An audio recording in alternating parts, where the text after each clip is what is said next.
Hello दोस्तों, एक बार पुनः आपका स्वागत करता हूं मुसाफिर एग्रीकल्चरिस्ट के यूट्यूब परिवार में। जैसा कि आपको पता है, पिछली क्लास में अपन ने फल परिरक्षण से संबंधित पीवाईक्यू सीरीज़ में कुछ क्वेश्चन देखे थे। उसी सीरीज़ को आगे बढ़ाते हुए अपन शेष क्वेश्चन की बात करेंगे इस वीडियो में। ठीक है, तो अपन बिना समय गंवाए अपने क्वेश्चन स्टार्ट करते हैं। तो इसका पहला क्वेश्चन आ जाता है, फल अथवा सब्जी परिरक्षण हेतु डिब्बाबंदी यानी कि कैनिंग विधि में विवर्ण करने हेतु इन्हें खोलते पानी में अधिकतम कितने मिनट तक उबाला जाता है। अब आपको एक शब्द बीच में आया इसमें, विवर्ण। ठीक है, कौन सा शब्द बीच में आया अपने? विवर्ण। ये क्या बोला है? तो विवर्ण को अपन श्वेतन या ब्लांचिंग बोलते हैं। तो अपन कितने टाइम के लिए फल या सब्जियों को उबालते हैं इस प्रोसेस में? तो 5 मिनट के लिए। ठीक है, 5 मिनट के लिए उबाला जाता है। टेम्परेचर कितना रखा जाता है सर? 82 से 90 डिग्री सेंटीग्रेड। और ब्लांचिंग करते क्यों है? उबालने का अपना उद्देश्य क्या है? एंजाइम को निष्क्रिय करना, सूक्ष्मजीवों की वृद्धि को रोकना और ब्राउनिंग यानी कि भूरेपन को रोकना, ये अपना मुख्य उद्देश्य होता है। ठीक है, फिर बता दूं, 82 से 90 डिग्री सेंटीग्रेड पर 2 से 5 मिनट के लिए उबाला जाता है। तो 5 मिनट अपना ऑप्शन राइट हो जाएगा। अगला क्वेश्चन देखते हैं, विभिन्न विधियों द्वारा फल परिरक्षण हेतु अरोगाणुता के सिद्धांत के अनुसार सूक्ष्म जीवों को, पहला ऑप्शन, यथासंभव दूर रखा जाता है, निष्कासित किया जाता है, वृद्धि करने से रोका जाता है या नष्ट किया जाता है। तो आप सोचकर मुझे बताइए कौन सा आंसर इसका करेक्ट होगा।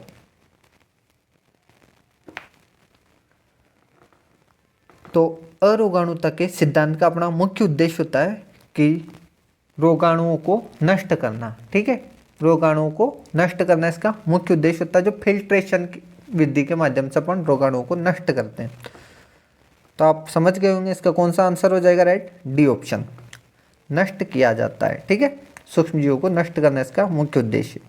अगला क्वेश्चन देखते हैं, अनार के फलों के जूस में औसतन कुल घुलनशील पदार्थ TSS कितने डिग्री ब्रिक्स होता है? यानी कि अनार के फलों के जूस में TSS की मात्रा कितनी पाई जाती है? ठीक है, तो पहला option 5 degree brix, 10 degree brix, 15 degree brix और 20 डिग्री ब्रिक्स। तो राइट आंसर क्या होगा?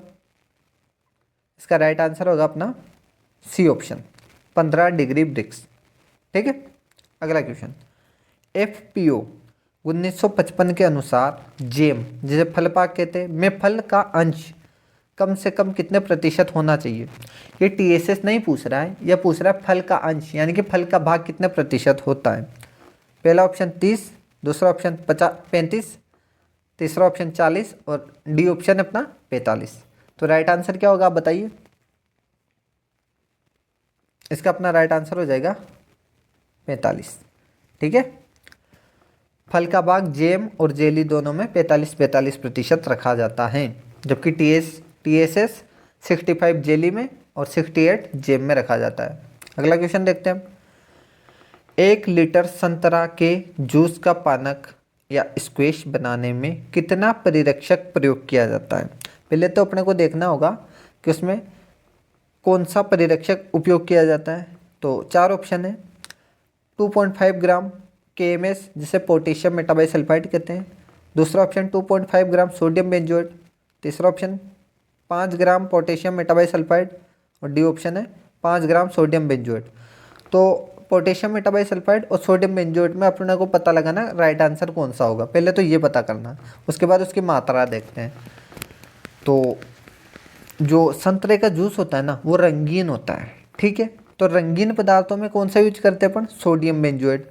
तो अपना B या D इनमें से एक ऑप्शन होगा। तो इसका राइट आंसर 2.5 जाएगा। तो अपना राइट आंसर क्या हो जाएगा इसमें? 2.5 ग्राम सोडियम बेंजोएट, यानी कि B ऑप्शन इज करेक्ट। ठीक है, अगला क्वेश्चन देखते हैं, जेली के जमने में मुख्य कारक क्या है? ऐसा कौन सा तत्व है जो जेली को जमाने के लिए मुख्य रोल प्ले करता है? क्या कारण है? तापमान, पानी की मात्रा, पेक्टिन या शक्कर की मात्रा? कौन सा आंसर हो जाएगा इसमें? आप बताइए एक बार। तो मैं आपको बता दूं कि जेली का न जमना, एक जेली निर्माण में कठिनाई होती है जेली का न जमना, जिसमें तीन चीज़ें अपने को देखने को मिलती है: अधिक शक्कर, कम व अधिक पकाना और पेक्टिन की कमी। तो अपने को अधिक शक्कर की मात्रा भी दिख रही इसमें, कम और अधिक पकाना ज़्यादा दिख नहीं रहा है, ठीक है। तो और एक और ऑप्शन क्या दिख रहा है, पेक्टिन। तो इसमें क्या हो जाएगा अपना पेक्टिन, क्योंकि जेली के लिए मुख्य तत्व क्या है, पेक्टिन होता है। तो इसमें जेली न जमने का कारण क्या है, या जेली जमने का मुख्य कारण क्या है, पेक्टिन हो जाएगा। तो सी ऑप्शन करेक्ट। जेली तैयार करने के लिए फल में निम्न में से कौन सा बहुत महत्वपूर्ण घटक है? चीनी, विटामिन, पेक्टिन, सेल्यूलोज। ये डबल 2018 का क्वेश्चन है, इतना सिंपल क्वेश्चन पूछा गया था। तो ये सब आपको पता ही है, पेक्टिन इसका राइट आंसर हो जाएगा। अगला क्वेश्चन, स्पार्कलिंग साफ रस के रूप में जाना जाता है। तो एक इन चार ऑप्शन में से एक ऑप्शन ऐसा है जिसकी डेफिनेशन ही इसी से बनती है कि स्पार्कलिंग साफ रस के रूप में ... जाना जाता है। पहला ऑप्शन आरटीएस, दूसरा ऑप्शन नेक्टर, तीसरा ऑप्शन कार्डियल, चौथा ऑप्शन इनमें से सभी। तो क्या सभी जाने जाएंगे? अपना इसका राइट आंसर होगा सी ऑप्शन इज राइट, कार्डियल। कार्डियल को स्पार्कलिंग साफ रस के रूप में जानते हैं, ठीक है। इसी में अगला क्वेश्चन है, डिब्बाबंदी के पहले कौन से फल की छिलाई नहीं की जाती है? अनानास, आम, चेरी और सेब। तो किस फल की छिलाई नहीं करते सर? तो इसका राइट ऑप्शन कौन सा हो जाएगा? चेरी। अगर अपना चेरी ना होता और इस जगह आंवला होता तो वो राइट आंसर चला जाता, क्योंकि डिब्बाबंदी करते हैं तो आंवले के फलों की भी अपन छिलाई नहीं करते, ठीक है। उनको सीधा धो के यूज़ में लिया जाता है, धो के काट लिया जाता है। अगला क्वेश्चन देखते हैं, डिब्बाबंद भोजन में यानी कि केनिंग के दौरान फ्लैट सांवर सड़न का कारण क्या है? चार ऑप्शन है, बेसिलस स्टीरियोथर्मोफिलस, दूसरा ऑप्शन क्लोस्ट्रीडियम निग्रिफिकोन्स, तीसरा ऑप्शन क्लोस्ट्रीडियम थर्मोसेक्रोलाइटिकम और डी ऑप्शन है इस्चेरेशिया कोलाई। ई का नाम पूरा नाम है इस्चेरेशिया कोलाई, ठीक है। तो राइट आंसर क्या हो जाएगा, आप बताइए। इसका राइट आंसर हो जाएगा अपना बेसिलस स्टीरियोथर्मोफिलस। क्या हो जाएगा right answer? Bacillus stearothermophilus, A option correct, ठीक है। अगला क्वेश्चन है, फल संवेष्टन पैकेजिंग में इसमें से किसका प्रयोग इथाइलिन अपमार्जक के रूप में किया जाता है? ये एचआरओ एग्जाम 2018 क्वेश्चन है, हरियाणा रिसर्च ऑफिसर। फल संवेष्टन या पैकेजिंग में किसका प्रयोग इथाइलिन अपमार्जक। अब मैं आपको बता दूं, आंसर आप तब राइट कर पाओगे तब अपमार्जक का मतलब समझ में आएगा। अपमार्जक की जगह अपन अवशोषक शब्द यूज कर सकते हैं, तो इथाइलिन अवशोषक के रूप में किया जाता है, तो आपको पता चल जाएगा कौन सा। पोटेशियम मेटाबाइसल्फाइड तो क्या, एक तो परिरक्षक एजेंट होता है, तो और सोडियम क्लोराइड नमक होता है, सोडियम हाइड्रोक्साइड कास्टिक सोडा होता है।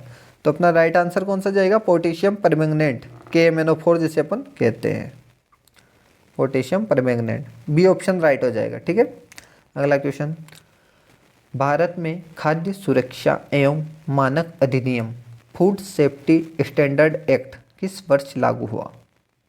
1998, 2001, 2003, 2006।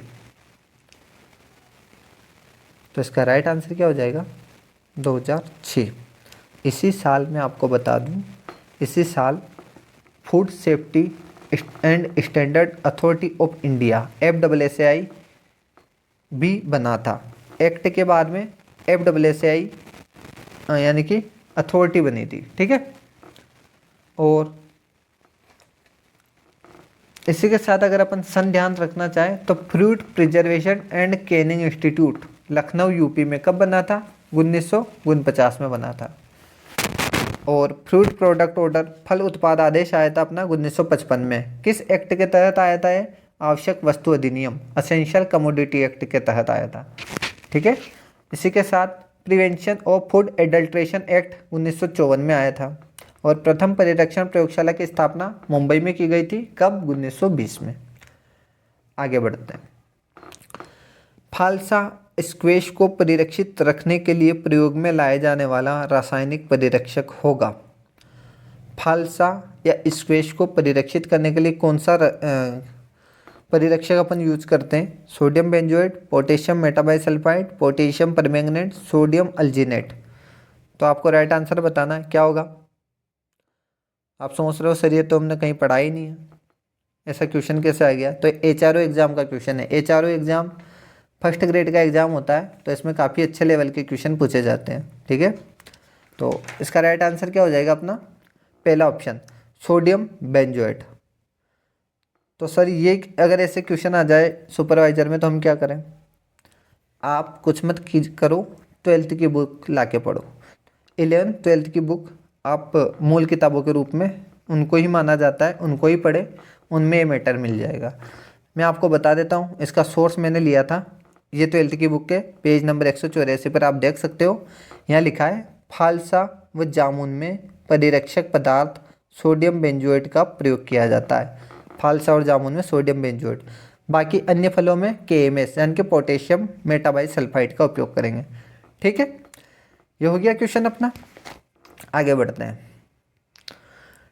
टमाटर केचप में काले रंग के यौगिक बनने का कारण क्या है? टमाटर का जो केचप होता है ना, इसमें काले रंग के कुछ कंपाउंड बन जाते हैं, जिसका मुख्य कारण क्या है? किस किस के बीच में अभिक्रिया होना इसका मुख्य कारण मानते हैं? पहला ऑप्शन है टेनिन तथा लोहा, दूसरा लाइकोपिन तथा अम्ल, तीसरा ऑप्शन है एसिटिक अम्ल तथा शर्करा, और चौथा ऑप्शन हो जाएगा नमक तथा शर्करा। तो आप मेरे को बताइए इसका राइट आंसर क्या जाएगा? तो इसका राइट आंसर अपना जाने वाला है पहला ऑप्शन। कौन सा? टेनिन तथा लोहा, ठीक है, टेनिन तथा लोहा। आगे बढ़ते हैं। निम्न में से कौन से फल में पेक्टिन एवं अम्ल की मात्रा कम पाई जाती है? किस फल में पेक्टिन और अम्ल की मात्रा कम पाई जाती है, ना कि अधिक पाई जाती है? अधिक पाई जाती है तो अपन अमरूद आंसर लगा देते हैं। पहले क्वेश्चन को सही से पढ़ना है, ठीक है। तो इसका राइट आंसर क्या होगा? खट्टे सेब, खट्टे अमरूद, जामुन और स्ट्रॉबेरी। खट्टे अमरूद में तो अपने को पता है सबसे ज़्यादा पाई जाती है, लेकिन कम किस में पाई जाएगी? तो ये पाई जाएगी अपनी स्ट्रॉबेरी में, ठीक है। किस में पाई जाएगी? स्ट्रॉबेरी में। दूसरा क्वेश्चन देखते हैं। फल पानक स्क्वैश में फलों के रस गुदा की न्यूनतम मात्रा होनी चाहिए, ठीक है। क्या बोल रहा है अपना क्वेश्चन? फलों के रस, जो स्क्वैश होता है ना, इसमें फलों का रस या गुदा की न्यूनतम मात्रा कितनी होती है, या यूं कहें कि फलों का भाग कितना होता है? तो स्क्वैश में कितना होता है? पहला ऑप्शन 20%, दूसरा 25%, तीसरा ऑप्शन 30% और चौथा ऑप्शन 40%। राइट आंसर बताइए आप। तो इसका राइट आंसर होगा 25%, ठीक है। फलों का भाग 25% होता है, जबकि उसका TSS की बात करें तो होता है 40%। ये क्वेश्चन आपको बहुत जगह देखने को मिलेगा। अपन अभी पूरी क्लास देखेंगे, आपको ये क्वेश्चन कई बार देखने को मिलेगा, इसलिए आप इसको ढंग से पढ़िएगा। अगला क्वेश्चन आता है। पेनीटोमीटर एक उपकरण है जिसका उपयोग फलों में मापने हेतु किया जाता है। क्या मापने हेतु किया जाता है सर? तो पहला ऑप्शन कुल ठोस पदार्थ, जिसे अपन TSS कह देंगे, ठीक है, टोटल सोल्यूबल सॉलिड।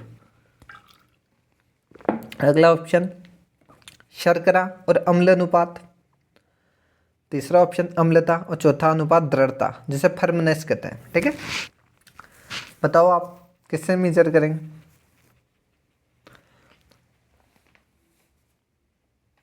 अब मैं आपको बता दूं, जो ये होता है ना पेनीटोमीटर, ये किसको मापेगा?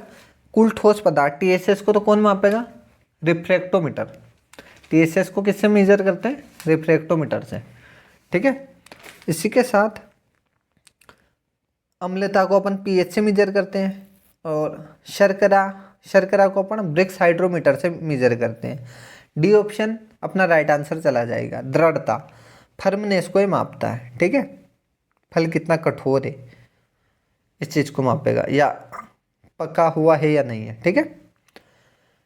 फलों में जेली बनाने का मुख्य तत्व है, तो सबको पता है पेक्टिन है, इसमें कोई बार बार पूछना नहीं है, क्योंकि ये डब्ल्यू 2012 का क्वेश्चन है और ये डब्ल्यू 2018 में रिपीट हुआ था, सेम क्वेश्चन अभी देखा था अपन ने।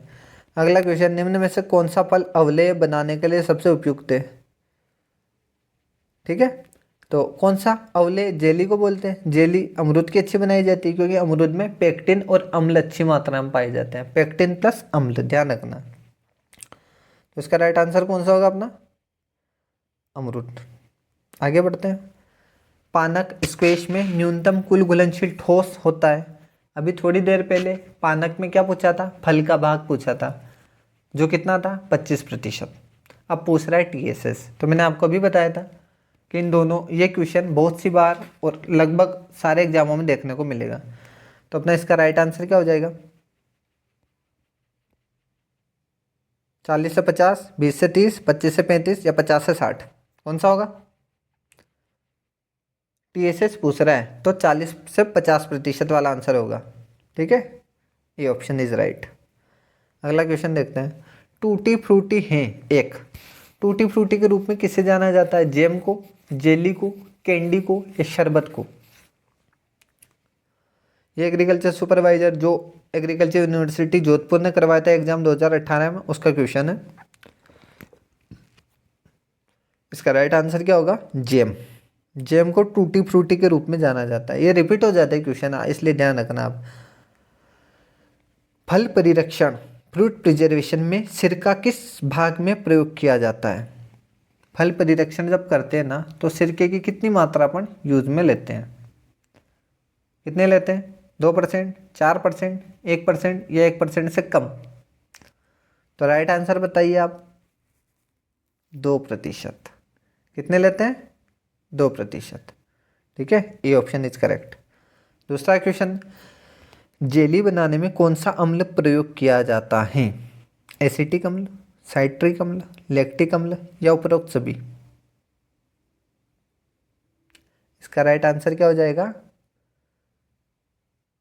साइट्रिक अम्ल। ये भी आपको 12th की बुक में मिलेगा। ठीक है, आगे चलो। ये मैंने यहाँ मेंशन किया हुआ है, जब अपन जेली बनाते हैं तो वहाँ क्या मिलाते हैं, मिश्रण में नींबू का सत यानी कि सिट्रिक एसिड मिला देते हैं। ठीक है, अगला क्वेश्चन देखते हैं। आमतौर पर रिक्त स्थान प्रतिशत पेक्टिन अच्छी जेली बनाने के लिए पर्याप्त होता है। कितने प्रतिशत पेक्टिन अच्छी जेली बनाने के लिए पर्याप्त माना जाता है। पहला ऑप्शन 1.5 से 2%, दूसरा ऑप्शन 2.5 से 3%, तीसरा ऑप्शन 0.5 से 1% और डी ऑप्शन है 2.0 से 2.5%। तो राइट आंसर क्या होगा,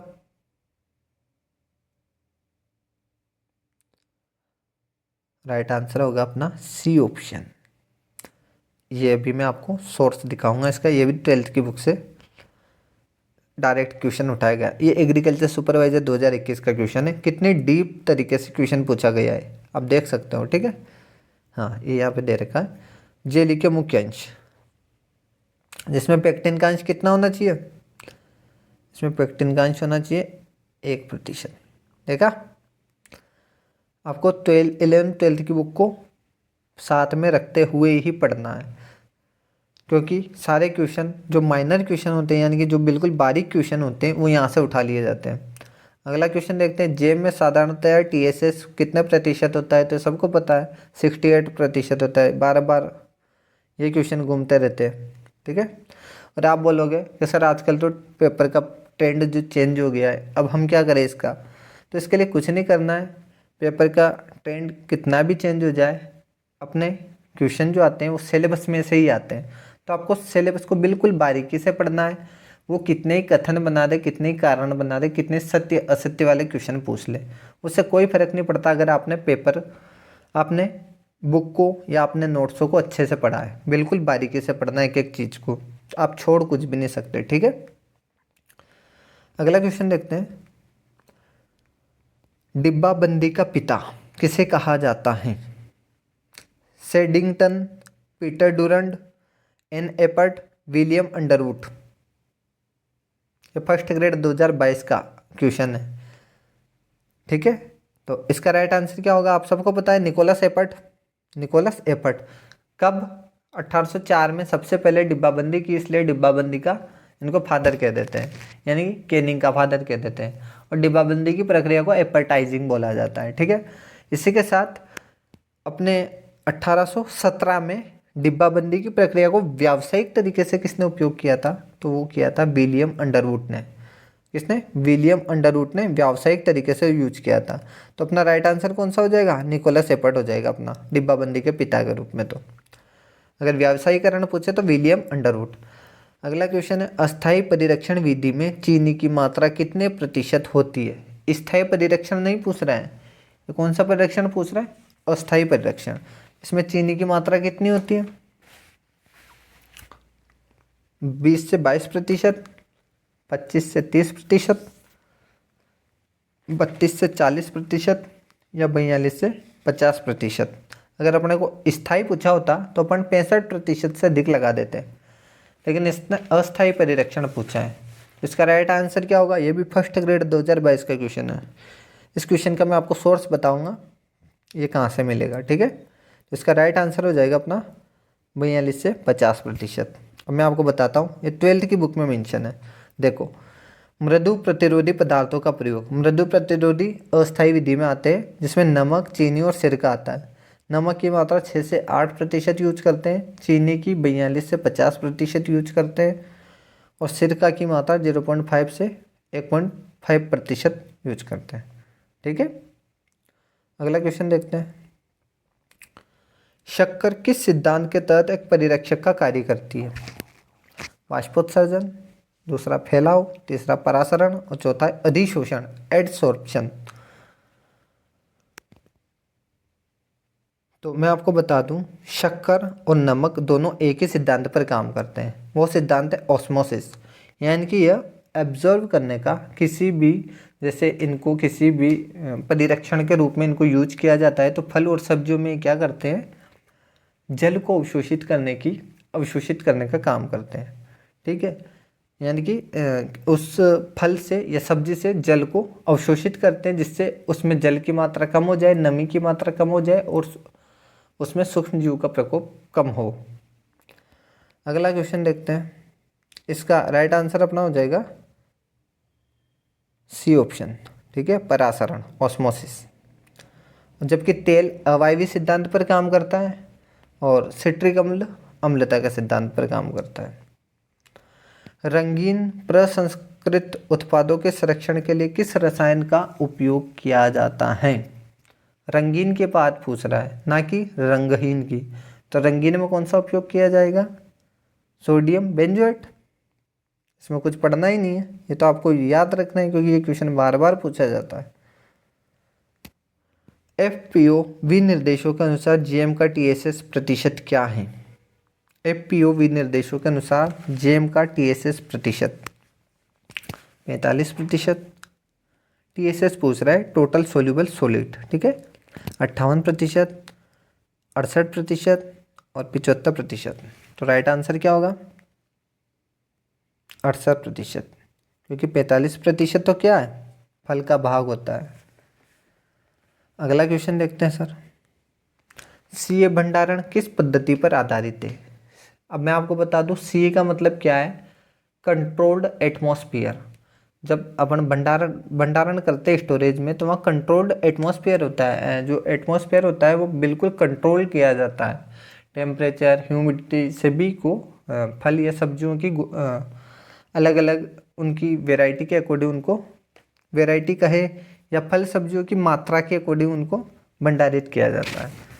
तो इसमें क्वेश्चन पूछा है कि कौन सी चीज़ सेट करनी होती है उसमें, ऑक्सीजन की अधिकता तथा कार्बन डाइऑक्साइड की कमी, ऑक्सीजन को कम करना तथा CO2 की अधिकता, नाइट्रोजन और ऑक्सीजन की अधिकता, सल्फर ऑक्साइड की अधिकता तथा कार्बन डाइऑक्साइड की कमी। राइट ऑप्शन कौन सा होगा अपना। राइट ऑप्शन बताने से पहले मैं आपको एक चीज़ बता दूं, कंट्रोल्ड एटमॉस्फेयर अपन जो करते हैं ना, क्यों करते हैं, ताकि उसको नमी से बचाया जा सके, उसको हवा से बचाया जा सके। ठीक है, तो हवा के रूप में अपन मेनली ऑक्सीजन को कंसिडर करते हैं, तो ऑक्सीजन की मात्रा या हवा की मात्रा कम रखी जाएगी। तो अब आप बताइए राइट आंसर कौन सा होगा। राइट आंसर होगा अपना ऑक्सीजन को कम करना तथा कार्बन डाइऑक्साइड की अधिकता करना। ठीक है, अगला क्वेश्चन देखते हैं। तैयार जेब में अपघटित शर्करा की मात्रा कितने प्रतिशत से अधिक नहीं होनी चाहिए। 40%, 20%, 55% और 67%। AAO 2021 का क्वेश्चन है, अच्छा क्वेश्चन है। तैयार जेब में अपघटित शर्करा की मात्रा 40% से अधिक नहीं होनी चाहिए। ठीक है, कितने प्रतिशत से? 40% से अधिक नहीं होनी चाहिए।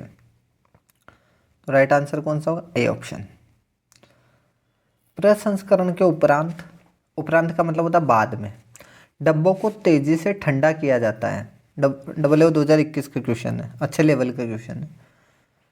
प्रोसेसिंग करते हैं उसके बाद में डब्बों को कितने टेम्परेचर पर ठंडा करते हैं, यानी कि जब अपन उसको ठंडे पानी में रखते हैं ना, तो उस पानी का या पानी का टेम्परेचर कितना होना चाहिए, या जब उसको फव्वारे से छिड़का जाता है तो कितने तक उसको रखा जाता है? 29 डिग्री, 39, 49 या 59। कंफ्यूज करने के लिए आपको सेम लाइन के डाटा दिए, तो अपना राइट कंफ्यूज नहीं होना, राइट आंसर बी ऑप्शन हो जाएगा, 39 डिग्री सेंटीग्रेड। अगला क्वेश्चन है, जेली तैयार करने के लिए निम्नलिखित में से कौन सा TSS उपयुक्त होता है। जेली के लिए TSS पूछ रहा है, तो आप सबको पता है 65, और जेम के लिए पूछा तो 68। ठीक है, जेली बनाने के लिए निम्न में से सबसे महत्वपूर्ण घटक कौन सा है। जेली बनाने के लिए एग्रीकल्चर सुपरवाइजर 2023 का क्वेश्चन है, अभी लेटेस्ट जो एग्जाम हुआ था ना उसी का क्वेश्चन है। शर्करा, अम्ल, पेक्टिन और जैव नियंत्रक, तो कौन सा हो जाएगा? पेक्टिन हो जाएगा, आपको पता ही है। अगला क्वेश्चन, किसी आदर्श स्क्वैश में फलों के गूदे या रस की न्यूनतम सांद्रता कितनी होती है। मैंने बताया था ना आपको, ये स्क्वैश वाला क्वेश्चन लगभग हर एग्जाम में देखने को मिलता है।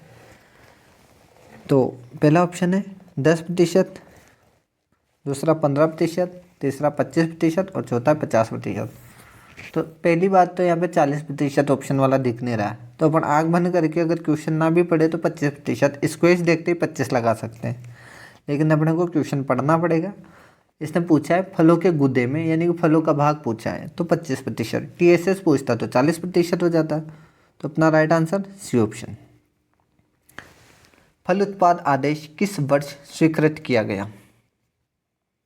जो एग्रीकल्चर सुपरवाइजर जो एग्रीकल्चर यूनिवर्सिटी कोटा ने करवाया था उसका क्वेश्चन है 2023 का।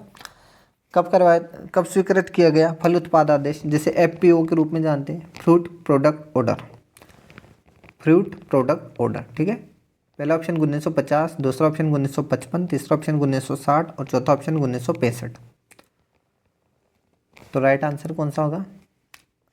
असेंशियल कमोडिटी एक्ट के तहत 1955 में फल उत्पाद आदेश बनाया गया था। मुरब्बा में फल का कम से कम अंश होना चाहिए। मुरब्बा में फल का कम से कम कितना अंश होना चाहिए? 35%, 40%, 45% या 55%। राइट आंसर बताओ कौन सा होगा? तो राइट आंसर होगा अपना 55%। मुरब्बा किसका तैयार किया जाता है? आंवले का, ध्यान रखना। डिब्बे में भरने के बाद खाली स्थान होना चाहिए, यानी डिब्बाबंदी करते हैं तो कितना स्थान खाली रखा जाता है? 3 इंच, 5 इंच, 1/2 से 3/4 इंच और 8 इंच। राइट आंसर क्या होगा? आप सबको पता चली गया वैसे भी, सी ऑप्शन। अगला क्वेश्चन देखते हैं। भारत में तुड़ाई पश्चात कितना प्रतिशत फल और सब्जियां खराब हो जाती है? या कोटा यूनिवर्सिटी का करवाए हुए सुपरवाइजर के एग्जाम में पूछा गया है, कितने हो जाती है? तो 25 से 30% खराब हो जाती है। 12 की बुक में ऐसे कैसे मेंशन है। जल मीटर परीक्षण किया जाता है, जल मीटर नहीं जेल मीटर है। तो जेल मीटर परीक्षण किया जाता है, किसके लिए किया जाता है जेल मीटर परीक्षण? पेक्टिन की मात्रा ज्ञात करने हेतु, जेली का अंतिम बिंदु परीक्षण हेतु, जेली के लिए अम्लता परीक्षण हेतु और जेली के लिए चीनी परीक्षण हेतु। तो जेली के लिए चीनी परीक्षण हेतु ये तो पता है हमको कि सर चीनी कब मिलाएंगे, जब उसका परीक्षण होगा। तो किसका परीक्षण होगा? पेक्टिन का परीक्षण। जेल मीटर पेक्टिन के परीक्षण हेतु उपयोग किया जाता है। पेक्टिन के परीक्षण 2 विधियां काम में लेते हैं, अल्कोहल विधि और जेल मीटर विधि।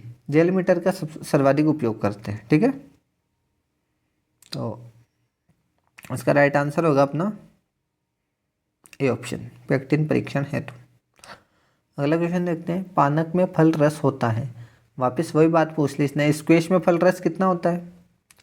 फल रस 25% होता है, TSS 40% होता है। बार बार एक ही क्वेश्चन हर एग्जामों में रिपीट होता है। फलों और सब्जियों का अस्थायी परिरक्षण सिरका के प्रयोग से किया जा सकता है। कितनी मात्रा से किया जाता है अस्थायी परिरक्षण? अभी अपन पढ़ के आई है जस्ट, अपन ने जो ये देखा था वहाँ पेक्टिन की मात्रा 1% देखी थी। वहाँ पर देखा था अपन ने अम्ल कितना था, 0.5 से 1.5%। तो इसका राइट आंसर क्या होगा? पहला ए ऑप्शन राइट। 42 से 50% क्या है? चीनी, चीनी की सांद्रता। अगला क्वेश्चन देखते हैं, अंत बिंदु पर तैयार फल पाक का वजन होता है। क्वेश्चन की लैंग्वेज बदल जाती है लेकिन पूछने का तरीका वही है, भले घुमा के पूछे या कैसे भी पूछे, पूछ वही चीज़ रहा है। तो अंतिम बिंदु पर तैयार फल पाक का वजन कितना होता है? तो चाहे जैम पूछे या जेली पूछे, मिलाई गई चीनी का 1.5 गुना वजन हो जाता है, ठीक है। बी ऑप्शन करेक्ट हो जाएगा। जेली का रोना, जिसे अपन जेली का विपिंग के रूप में भी जानते हैं, ठीक है। क्या होता है जेली का रोना? किसके कारण होता है? अपर्याप्त पेक्टिन के कारण, अधिक चीनी के कारण, गंदगी के नहीं हटाने के कारण या कम खटास के कारण। तो जेली का रोना होता है अपर्याप्त पेक्टिन के कारण। और यहाँ ऑप्शन में होता अगर अधिक अम्ल के कारण, तो वो भी ऑप्शन राइट माना जाता, लेकिन फिर ऑप्शन का सीक्वेंस चेंज हो जाता, ठीक है। उसमें 2 ऑप्शन राइट माने जाते हैं। तो इसके अकॉर्डिंग अपना आंसर हो जाएगा अपर्याप्त पेक्टिन के कारण। तो मैं आपको 12th की बुक में दे रखा है, ये चीज़ बता देता हूँ कि जेली का रोना है विपिंग क्यों माना जाता है। विपिंग जेली के जमने पर, जेली का रोना मतलब जेली के ऊपर से पानी निकल कर आ जाता है। जब जेली तैयार होती है ना तो पानी निकल कर आ जाता है। ऐसा क्यों होता है? जेली के जमने पर धीरे धीरे पानी निकल कर ऊपर आना जेली का रोना कहलाता है। ऐसी स्थिति चीनी की कमी के कारण होती है, खटास की अधिकता या अपर्याप्त पेक्टिन के कारण होती है। तो अपर्याप्त पेक्टिन अपना पहला ऑप्शन चला गया, ठीक है। भारत में प्रथम परिरक्षण प्रयोगशाला स्थापित की गई है कब? 1910, 1920, 1930, 1955। तो ये अपन पढ़ चुके हैं। 1920 में प्रथम परिरक्षण प्रयोगशाला मुंबई में स्थापित की गई थी। डिब्बाबंदी में सब्जियों से डिब्बे को संसाधित किया जाता है। सब्जियों की प्रोसेसिंग कितने टेम्परेचर पर करते हैं? 100 से ऊपर। 100 से ऊपर कितना देखा था अपन ने? 105 से 115 से 120 डिग्री सेंटीग्रेड या 121 डिग्री सेंटीग्रेड। और फलों के लिए 100 डिग्री सेंटीग्रेड, ठीक है। अगला क्वेश्चन देखते हैं, फल पाक में गुदा होना चाहिए। फल पाक का मतलब जैम पूछ रहा है, जैम में गुदा का भाग पूछ रहा है, तो कितना होना चाहिए? 45%। जैम पूछे या जेली पूछे, फल पाक कितना होता है? 45%। और TSS पूछे तो फल पाक में 68। फल पाक में कुल घुलनशील ठोस पदार्थ की आवश्यक न्यूनतम प्रतिशत है। ये लो जी, वापस पूछ लिया उसने। TSS पूछ लिया इस बार, पहले फलों का भाग पूछा था। TSS कितना हो जाएगा इसका? 68% फल पाक में। और जेल में पूछे तो 65। अगला क्वेश्चन है, जेल मीटर टेस्ट क्यों करते हैं? अपन ने देखा था जेल मीटर टेस्ट क्यों करते हैं, ये क्वेश्चन दोबारा आ गया। यानी कि सुपरवाइजरी क्वेश्चन जेट में पूछ लिए जाते हैं, जेट के क्वेश्चन कभी कभी सुपरवाइजर में पूछ लिए जाते हैं। जेली में अंतिम बिंदु निर्धारण, निचोड़ में पेक्टिन मात्रा, निचोड़ में शर्करा परीक्षण या उपरोक्त सभी। तो राइट आंसर कौन सा होगा? पेक्टिन की मात्रा ज्ञात करने के लिए जेल मीटर टेस्ट करते हैं, उसके बाद चीनी मिलाई जाती है पेक्टिन की मात्रा के आधार पर, ठीक है। अब अगला क्वेश्चन आता है अपना, समय से पहले जैम जमने का कारण है। समय से पहले जैम क्यों जम जाता है?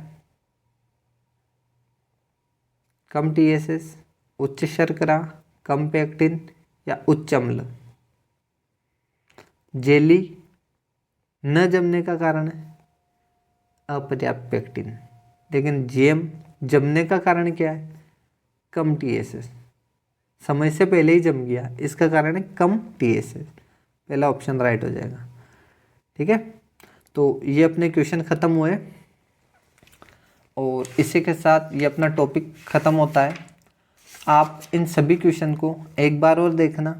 किसी क्वेश्चन में अगर डाउट हो तो आप मुझे कमेंट करना, मैं उसको चेक करूँगा। वैसे मानवीय त्रुटियाँ हो जाती है, कोई क्वेश्चन अगर मेरे से गलत बताया गया हो तो आप मुझे एक बार कमेंट करके बता सकते हो। ये और अपन मिलते हैं अगले वीडियो में किसी अगले टॉपिक के साथ में। अगर आप चाहते हो कि कौन सा टॉपिक पहले लिया जाए तो आप मुझे कमेंट कर सकते हो। दोबारा मैं आपसे उम्मीद करता हूँ स्वस्थ रहिए, मस्त रहिए और पढ़ते रहिए। धन्यवाद।